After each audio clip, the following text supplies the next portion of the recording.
compulsory single-sex lavatories for all restaurants and offices. Single-sex lavatories will become a legal requirement for all new restaurants, bars, offices and shopping centres, the government has announced.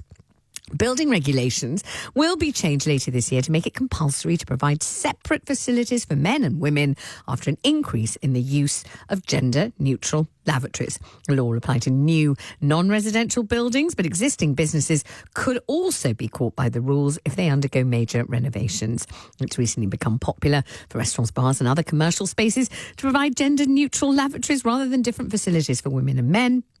But ministers said single-sex provision is necessary to alleviate safety, privacy and dignity concerns. Lee Rowley, the housing minister, said the government wanted to challenge activists who've promoted gender-neutral facilities and support what most people thought was common sense. He said the government wants to ensure that single-sex toilets, providing privacy, decency and space for both sexes, are not abolished for alternatives which might offer none of that and make the whole process of using the loo even more inefficient. Of course, the policy will be seen by many as an attempt by Rishi Sunak, the Prime Minister, to advertise his Conservative credentials as he faces pressure to move the party to the right ahead of the general election. You may be listening, and I may have lost you with that bit, because you may be thinking, hang on, wait a minute, lavatories, moving the party to the right, what? What's political about toilets? What is this about? Why are we suddenly delving and plunging into kind of culture and culture wars and politics?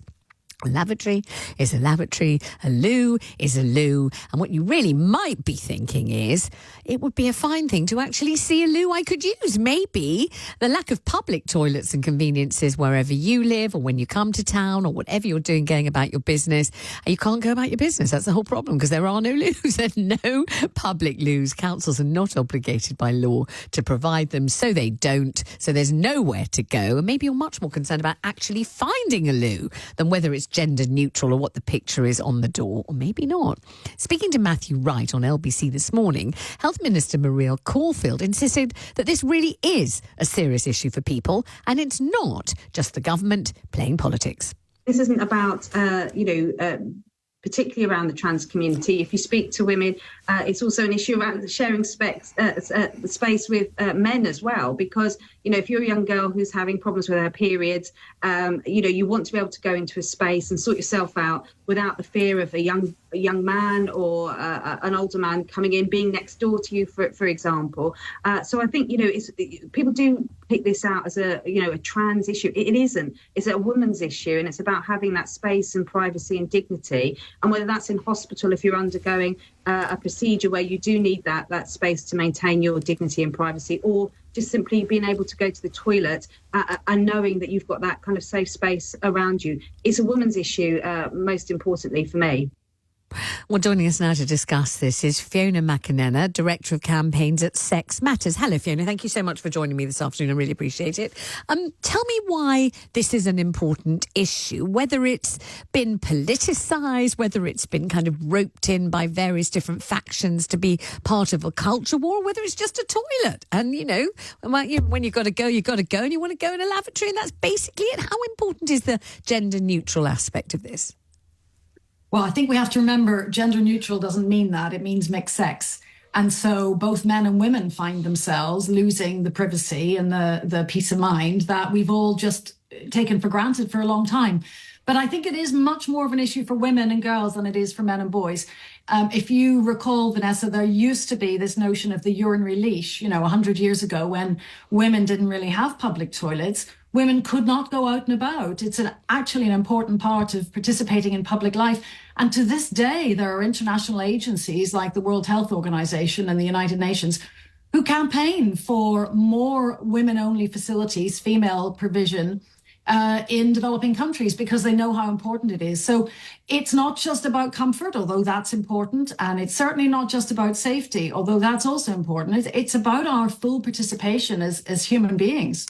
But talk to me about what a gender-neutral lavatory is really like. I think we all remember the series Ally McBeal starring Callista Flockhart, and lots of the kind of pivotal conversations in that series took place in the gender-neutral toilets, didn't they? While Callista Flockhart was washing her hands after paying a penny, and a male colleague was coming out of a cubicle, and they'd have a chat in the loo, and that would be kind of one of the focal points, a bit like, the pub always is in an English soap. But is that what gender-neutral loos are like? Or is it a situation whereby you might, as a woman, walk into the lavatory and find urinals on the wall and find a man urinating into a urinal right in front of you, which may be absolutely what you don't want to see? So is it just neat cubicles where you don't know who's in one or who's in another? Or is it different? What is a neutral loo like?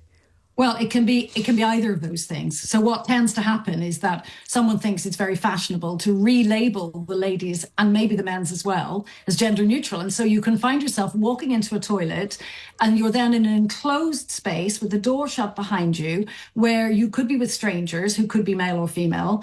And there could indeed be urinals. That's often the case in theatres, for example, cinemas. And so you don't know what to expect anymore. And I think that's very discomforting for a lot of people, but especially women. Yeah. So what this policy is saying is, let's just make it clear. If there's a little woman sign or a person in a dress or it says female on the door, let's make it that. And then everyone can know exactly what to expect. Now, obviously, one of the complications or one of the kind of additions to this conversation that makes it such a big old deal and makes people so engaged in it and so outraged by it and so passionate about it is the idea that the very phrase gender neutral toilets or lavatories pertains to transsexual people, and that is the crucial element that people are concerned about and worried about. And I don't know whether you think that is true or whether you think actually that's the least of it, and in fact a very small, almost minute fraction of this debate. Well, I think that has been one of the drivers for trying to eliminate the sex binary, as it were, in public life. So saying, let's solve the problem of new identities by getting rid of men's and women's toilets. Who needs them anyway? You're all so behind the times. But we know that's not true. We know that the vast majority of people of both sexes really do want single-sex provision in those situations that Maria Caulfield described, where it's a bit embarrassing. I think that applies to men as well as women. And this policy is not saying get rid of gender neutral toilets. It's saying you can have those as a third option. So there's something for everyone. But let's not all lose the benefits of the privacy of single sex. But I just wonder about this sort of lavatorial nirvana where you've got his and you've got hers and you've got theirs and there's just a plethora of lavatories everywhere. Because in real life, it just isn't like that, is it? In real life, there are going to be lots of people listening to this all over the country who have to sidle into a pub to use the loo, don't really want to have a drink or buy a packet of crisps or pork scratchings, but feel completely embarrassed walking in and think they've got to spend some money in order to pay a penny, which is just, doesn't add up financially at all. The whole thing's a nightmare.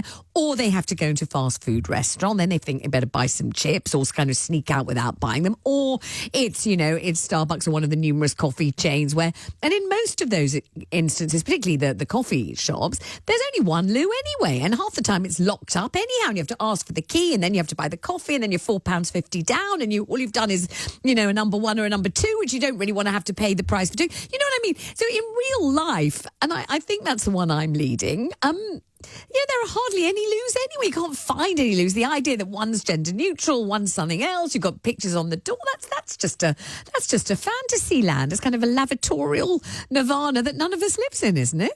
Yes, and some people like to say, well, you've got a gender neutral toilet at home, or you go into a cafe, it's only got one toilet. Exactly. It's gender neutral, isn't it? But of course, that's not what we're talking about. When you walk into a cubicle and you lock the door behind you, or indeed when you're in your own home, there is no chance that you're going to open that door and be confronted by a stranger in a confined space. And that's what people really have a problem with when they're in one of these facilities where there's a bank of cubicles and maybe urinals and cubicles and then a bank of wash hand basins. That's the thing people object to. And that's what you typically find in offices and in cinemas, art galleries, those sorts of places. And those have all been designed with typically a men's section and a women's section, and now they're being changed. So this law is saying just put them back to how they were. That's normal. It's what most people want. So hopefully in time, the craze for removing single-sex provision will end. And there are certainly certain sectors of the community who feel more affected by this. And one of them is people with disabilities who have said they're really just not comfortable at all with this gender neutral thing. It adds to the difficulty, it adds to the embarrassment, sometimes it adds to the physical difficulties and problems. That's one sector really saying, please, listen to us. We've got enough issues just getting in and out of lavatories in so many places that aren't properly designed or carefully designed with people with disabilities in mind. Just give us a lavatory with a male or female and we'll be much more comfortable. That's one very vocal kind of section of the community, isn't it, on this subject? Yes, and in fact, there are so many reasons why people do not want to be in mixed toilets. Sex Matters did a survey on this a couple of years ago and had 7,000 responses in a week. Most of them were from women, some were from men. There was a whole range of reasons. People find mixed toilets less clean, they feel less safe, all the way through to the specific needs that you've described. And so really, one wonders why this has happened, because you don't hear people complaining about the single-sex toilets and saying, oh, I wish they were mixed, do you? No. So I think this should be a popular move. I don't think it's a right-wing or a left-wing move. I think it's just a very sensible move to give us back something that the vast majority of people value and take for granted. Fiona, thank you very much indeed. All right, it's over to you, lovely listener. I mean, what do you think about this?